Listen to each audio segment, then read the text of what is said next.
Welcome to the second edition of Hoops Friday Night. With me is Dylan Tyson. Dwayne Scott will join us shortly. And no Tony Quach in studio because he is in Canton for state championship football. Division 7 Marion Local against Hillsdale. Of course we got to start there, Adam. I mean, the Flyers are looking for their 4th straight title. Only 5 teams have done that before. It's the 18th all-time appearance for Marion Local. It's Hillsdale's first.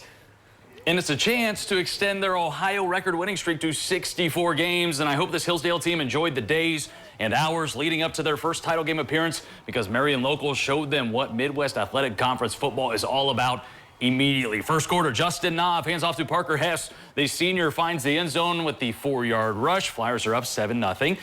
All right, it's now 13-0 Marion Local. Knopf connects with Victor Holscher. He'll weave in and out of trouble, make it 20-0. Flyers are on top, and we are still in the first quarter. Unbelievable. Ethan Heitkamp punches this one in from 1 yard out, one of his 2 scores on the day. Marion Local pushes that lead to 26, and somehow the Flyers are just getting started. Hillsdale's forced to punt. It's Holscher who receives the punt, and he's off to the races, 66 yards to pay dirt. Marion Local not letting up one bit. It's a 33-point first quarter. Second most all time, that is. In the second. Now it's Knopf's turn to find the end zone. His only carry of the game, of course, 60 yards for the touchdown. It's now 53-0 Flyers.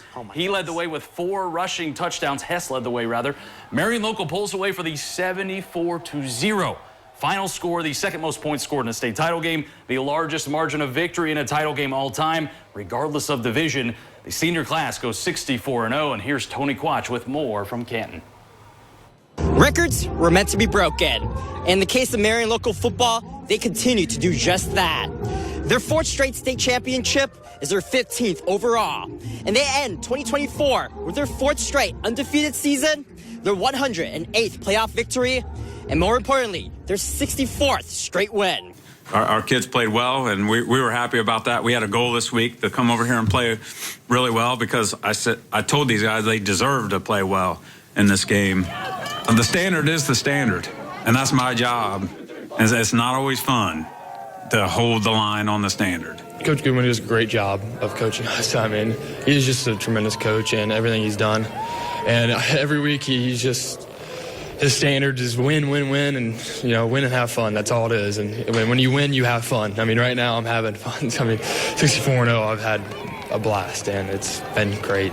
The takeaways I've taken from football is, you just got to work hard, way harder than everyone to be at the top. Like, if you want to be at the top, you got to put the work in. You're going to have to grind. That's just something football has taught me, and something I will take from it forever. And I just thank every single one of the coaches for that. The Marion Local football team brings back the 43rd state football championship to the Midwest Athletic Conference.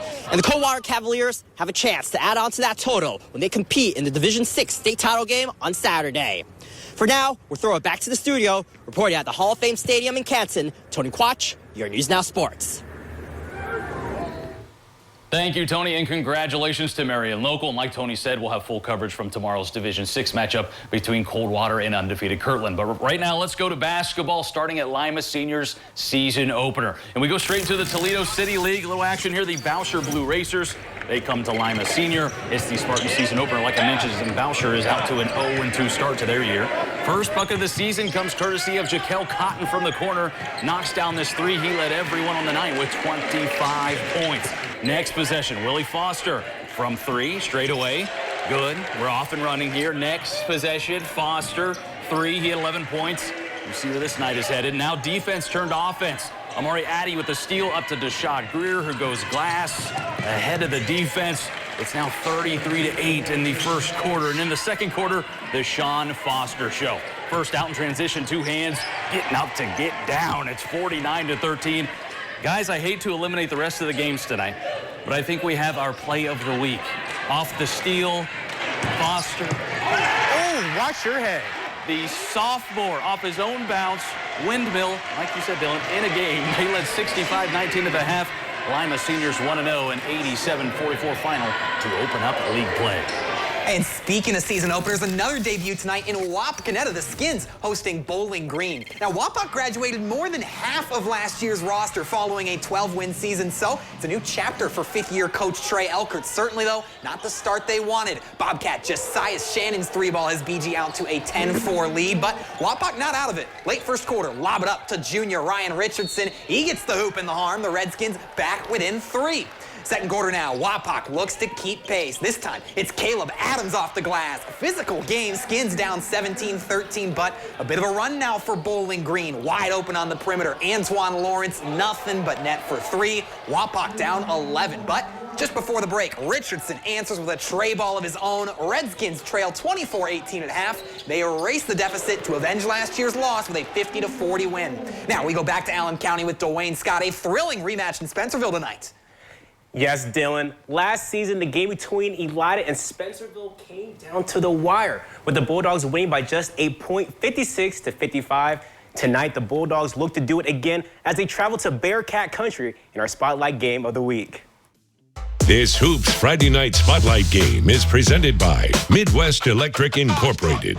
WBL versus NWC. Elida first-year head coach Ryan Howard and company take on head coach Kevin Sensabaugh and his Bearcats. We pick up action in the third quarter. Elida down 33-26. Jory Island drives baseline, sneaks that one up and in. The Bulldogs now trail 33-28. A few plays later, Spencerville's Will Sensabaugh gets the steal, and the sophomore will go on to finish on the other end. The Bearcats go up 37-28. To the fourth, Bearcats leading 48-41. Senior Carter Orr goes up strong for the lay-in. His bucket extends his team's lead to 9. Elida now trailing from behind midway through the quarter, down 52-41. Parker Krim somehow finds Brody Altenbach, who drains the 3, but it was Spencerville who had the final say in this one as they squeeze out the 64-60 win. Well, let's go to the scoreboard. Some non-league play. Defiance is a winner over Paulding, 58-49. New Bremen beats Salina, 53-39. In the Shelby County League, Botkins is a winner in 2 overtimes over Fort Laramie, a 62-59 final score, while Houston falls to Fairlawn, 46-43. All right, it's time for our first break. Coming up, we head out west to Crestview, east to Upper Scioto Valley, and a bunch of games in between. Highlights and scores coming up on Hoops Friday night. Welcome back to Hoops Friday night. Some exciting action already from WBL teams tonight. And let's continue that trend with Shawnee, shall we do? The expectations are high for the Tribe, Adam. They returned both big men from last year's Sweet 16 team. They add on Jagger Hutchins, but they hit the road to Crestview tonight, a team that's had 4 straight seasons with 16-plus wins, and the Knights have won back-to-back meetings with the Indians to go along with 7 of the last 9. Now, Crestview dominated the first quarter. Shawnee back within 5 before halftime, but the Knights reopened the gash in the third. Tommy Hefner from mid-range makes it a 9-0 run for Crestview. Shawnee down 15 as we begin the fourth. All the cards falling in the Tribe favor this quarter, though. Tate Bender for 3 plus a foul in the paint. The Knights' 4th foul of the first 60 seconds. So they're going to play it safe. The Indians take full advantage in transition. Trevick Berkey to the rim. 13 unanswered. Shawnee down 2. Almost a dunk. Almost. Under 2 minutes to play now. Crestview trying to put it out of reach. Owen Heckler, corner 3, blows the roof off the Ray. The Knights lead 53-49, but the Indians not going down. Less than a minute to go. It's Beckett Berkey. Drives the lane. Contested shot. Converts. Indians have their first lead of the half. And with 13 seconds on the clock, Crestview down 3. Heckler's triple won't go. Braxton Leaf's putback is good, but 2 points won't cut it. Shawnee runs out the clock. They survive 57-56 in a classic.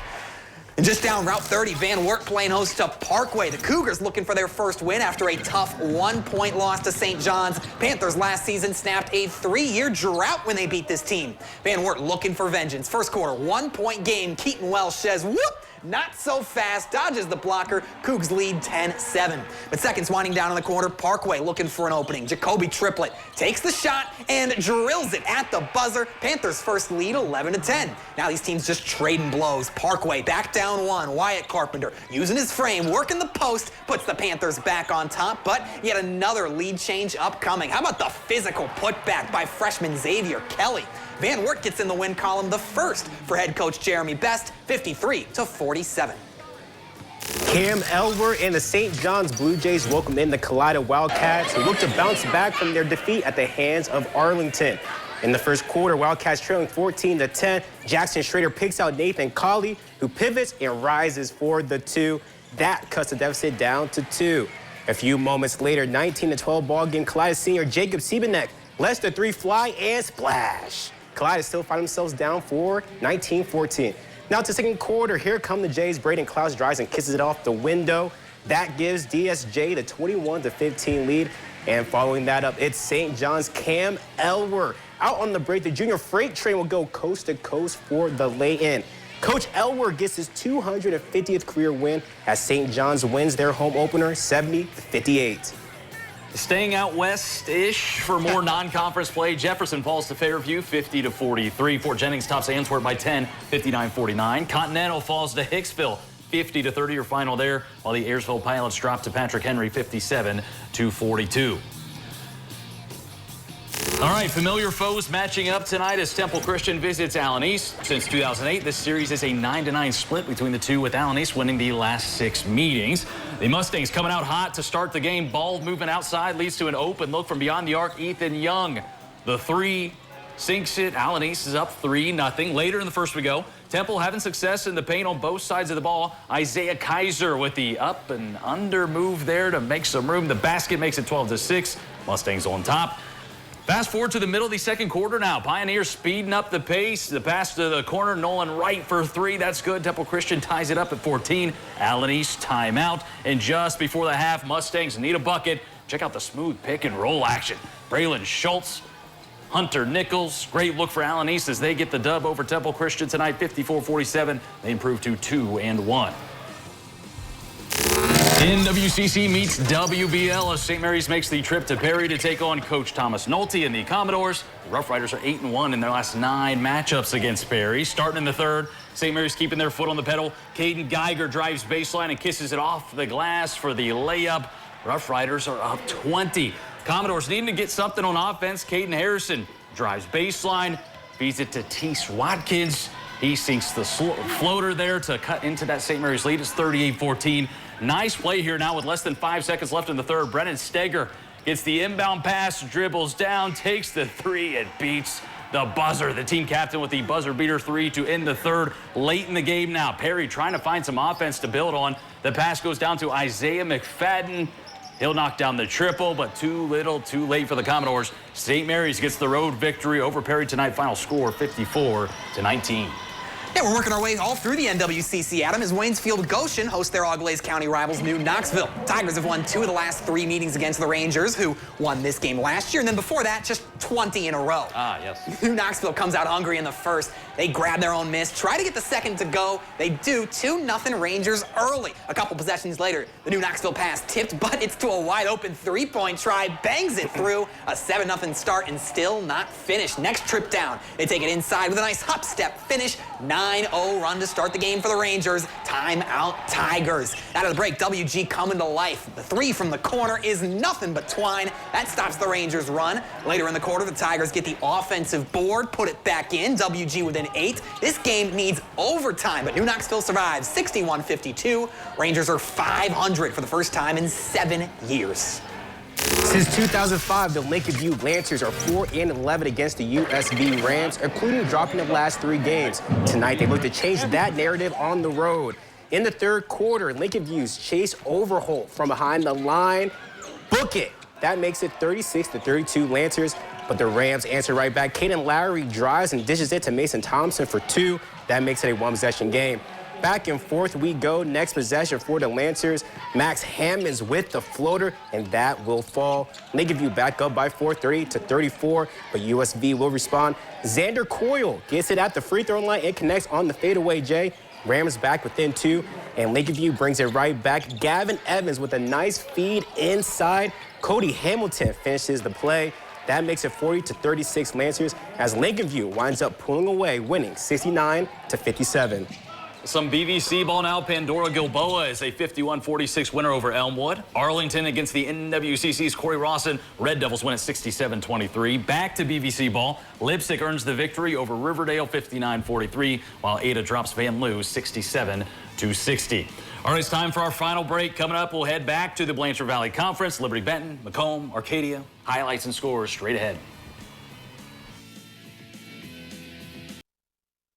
Welcome back to Hoops Friday night. Let's wrap it up with Blanchard Valley Conference basketball. Out to Liberty Benton we go. Arcadia comes to town as we cue the highlights. Here they are. We like to build the drama around here, you know. And we had some nice highlights in this one, so I'm glad that we get to see them as we go to the first quarter. Arcadia's Lamarion Tucker will start us off. He's to Isaac Stoner, the mid-range J. I say it's a lost start these days. Redskins have the early lead. Later in the first, Isaac Stoner again. This time the crossover coming up. Nothing but net. Arcadia, they're fired up, rightfully so. And here comes Liberty Benton, though. Lincoln Haller, the steal. Now, he's too strong initially, but you could argue so is Jake Gherkin with the put-back slam. Liberty Benton would pull away 71-36 over Arcadia. Elsewhere in the BBC, Macomb and Van Buren. The Black Knights started this year with a statement win over defending regional champ OG. They're trying to climb the standings after last year's 4th place finish, and no better way to start. Van Buren up 39-10 after halftime. They want more. Finn Martin showing off his strength and finesse as the Black Knights just keep adding on in the third. Macomb, meanwhile, you know, long season still ahead at him. Zayden Gonzalez and Carter Frater working on their chemistry. Easy bucket for the Panthers, but it's all Knights all night long. His three-pointer falls. Van Buren wins big, 63-15. Hardin Northern beats Elgin 63-36. Miller City over Holgate 53-22. Wayne Trace falls on the road to Bryan 55-49. North Baltimore loses a good one 57-49. And that will do it for Hoops Friday night. Happy birthday to my wife Brittany, and we will see you next week. All right. Hey,